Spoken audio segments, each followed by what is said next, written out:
Dan pergi mana-mana, shaker ready, tuang terus boleh minum. And then biasa ni I buat macam mana tau, I campur macam tadi Sifu kata super green. Okay, and then I campur satu sachet fiber. Tahu tak fiber kita? So you tambah fiber masuk. Because kita kerja dekat luar kan, kita kadang dekat luar, you sayur semua makan tak cukup, dia confirm. Okay, dia dewasa at least satu hari mau 30 gram punya fiber tau. So korang rasa cukup tak? So forever satu sachet fiber sudah 5 gram. So campur masuk, campur dengan kita punya Forever Light. Ini bukan susu baby tau. Forever Light. So you pergi mana-mana, banyak leader kata, Jason kita tak makan sarapan, sudah minum protein sudah settle. And then kalau korang ada minum, memang kenyang gila. Okay, so untuk korang yang nak control berat badan atau you rasa nak ringan, makan tak nak heavy kat luar kan, you boleh baca anytime. Okay, and then I suka kan, I shaker. Tadi kan Sifu kata kalau you letak susu, memang you akan rasa manis. Sebab banyak orang tanya, korang pernah minum tak Forever Light kita? Tak pernah lagi? Pernah? Okay, kalau you minum, you letak 300 ml air saja, confirm rasa manis. Dia pekat. Okay, so you jangan risau tau. Jason pun pernah tanya kita punya nutritionist. Sebab banyak orang, especially orang Malaysia, tanya, manis lagi, makan air kecil manis air naik lagi ke? Jangan risau. Why? Sebab dalam dia letak daripada manisan sayur-sayuran dia, natural punya. Okay, and ini dia masuk dalam badan kita, dia tak kacau gula kita.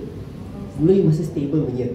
So untuk orang yang kencing manis, actually dalam tim kita ada doktor kan, mereka kencing manis punya patient semua mesti bagi mereka minum ini. Dia kata lagi baik daripada you pergi makan nasi bihun dekat luar. Itu makan confirm gula you spike punya. Faham tak? Okay, and then tadi Jason katakan you letak fiber, gula you lagi stabil. So bila gula you stabil, you tak rasa itu nafsu makan kuat sangat. Korang tahu tak kenapa you ada nafsu makan kuat sangat? Sebab gula tiba-tiba you naik. Bila gula you naik, apa badan kita buat? Dia akan kontrol turun balik. Faham tak? Badan kita keluar satu barang lagi. Pernah dengar insulin? Ada tak? Insulin keluar buat apa ni? Dia untuk tolong stablekan you punya gula.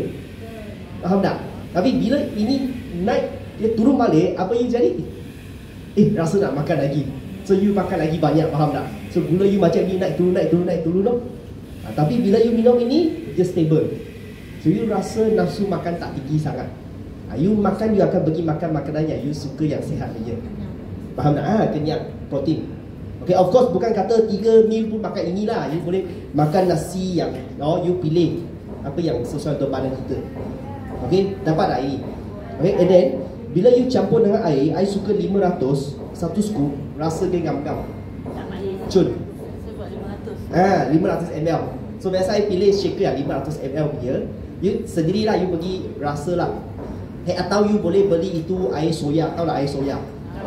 Tapi you kena cari yang bukan itu kotak-kotak punya. You kena cari luar yang tak ada gula punya. Memang sedap. Okay, itu you tahu lah, supermarket jual punya kotak-kotak itu janganlah, itu biasa ada banyak gula punya. Itu cara I minum ini.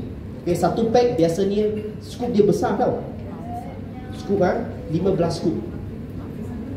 Okay, memang dia tak buat besar-besar. Kenapa? Sebab kalau you buka lama-lama, nanti Malaysia kita, cuaca kita humid dah. Faham tak? So forever buat ngam-ngam cukup, you perlu you buka lagi. Okay, ada soalan tentang protein? Yes. Kalau anak saya susu Forever Light, okay, jadi kalau saya bagi satu scoop tu dalam 500 ml, okey tak? Kalau dia boleh habiskan lah. Kalau dia tak boleh habiskan, you separuhkan scoop, and then air kurangkan loh. Kalau separuh dia minum tak boleh habis, separuh you minum lah.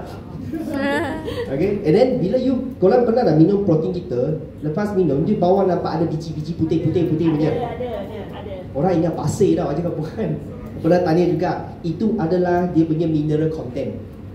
Kalau mineral dia, yes, kalau boleh you bancuh air sikit, you minum habis. Itu mineral sangat penting untuk badan kita. Kadang-kadang dia akan cari keluar mineral macam itu punya. Okay, boleh kan? Satu scoop. Tapi terpulang kepada anda. Kalau you rasa hari ini makan punya protein tak cukup, protein kita boleh dapat daripada tempat kacang, ayam, ikan, semua, betul tak? You rasa makan tak cukup, so you satu scoop setengah. Atau satu hari you boleh minum 2 scoop. Orang Jepun gila punya. Satu hari berapa scoop korang tahu tak? 3 scoop. So setiap minggu mereka minum. Itu boleh. Okay? Boleh ke? Ya.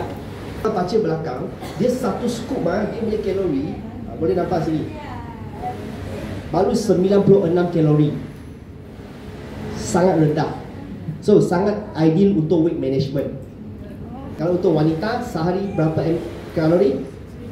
600. Dalam 9 hari. The first 2 day puasa, betul tak?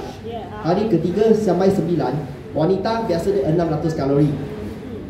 So you senang boleh kontrol. Kalau lelaki 800 kalori. Okay, so ini satu scoop baru tak sampai 100 kalori. Faham tak? Kalau you campur susu mungkin tinggi sikit lah.